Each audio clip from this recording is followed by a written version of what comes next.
আমার বিয়ের মেহেদি টাকা করে শুকায় নাই। আমি আপনাদের সাথে আছি, দরকার হলে সামনে থেকে বুক পেতে দিয়ে পুলিশের গুলিশ খেয়ে মৃত্যুবরণ করবো। আপনারা আমাদের সাথে আছেন তো? শুধু আপনারা আমার পিছিয়ে থাকবেন, আমি সামনে থেকে বুক পেতে দিয়ে মরবো। আমার এখনো বিয়ের মেয়েদের দাগ শুকায় নাই, আমি তারপরেও আছে এই দাসপ্রথা বিলুপ্ত করতে আসছি। দাসপ্রথা বাতিল চাই, রফিক ভাইয়ের মুক্তি চাই। এই জেগেছে রে জেগেছে, লেগেছে রে লেগেছে, দিয়েছি তো রক্ত,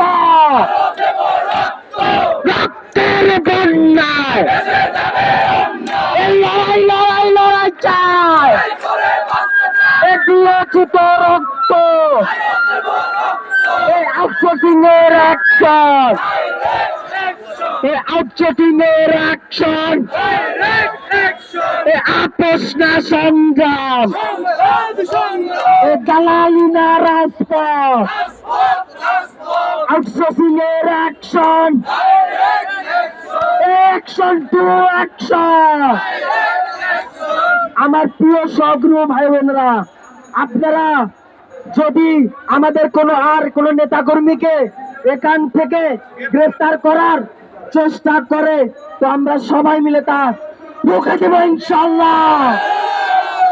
আর আমরা শাহবাগের দিকে মুখ করব। যদি আমাদের উপর, আমি সবার সামনে থাকব।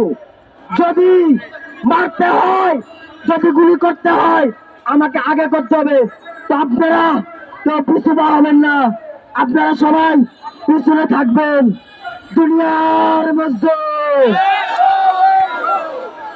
আমরা এই ষড়যন্ত্র রুখে দিয়ে আমাদের ন্যায্য দাবি আমরা আদায় করে নিয়ে তারপরে ঘরে ফিরবো ইনশাআল্লাহ। আমরা বারবার প্রধান উপদেষ্টা বরাবর, শ্রম সচিব বরাবর, অর্থ মন্ত্রণালয়, শ্রম মন্ত্রণালয়, সব মন্ত্রণালয় আমরা ঘুরেছি, কিন্তু আমাদের কোনো লাভ হয়নি। তারা শুধু নিয়ে যায় আবার নিয়ে আসে, নিয়ে যায় আবার নিয়ে আসে, কিন্তু কোনো সুরাহা আজ পর্যন্ত হয়নি। 17 আগস্ট আমরা শাহবাগে আন্দোলন করেছিলাম। প্রেস সচিব সেখানে কথা দিয়েছিল যে 15 দিনের মধ্যে আমাদের দাবি বাস্তবায়ন করে দিবে। আমরা সেখানে আমাদের দাবির কথাগুলো বলেছিলাম, তারা আমাদেরকে বলেছিল হ্যাঁ আপনাদের দাবি যৌক্তিক।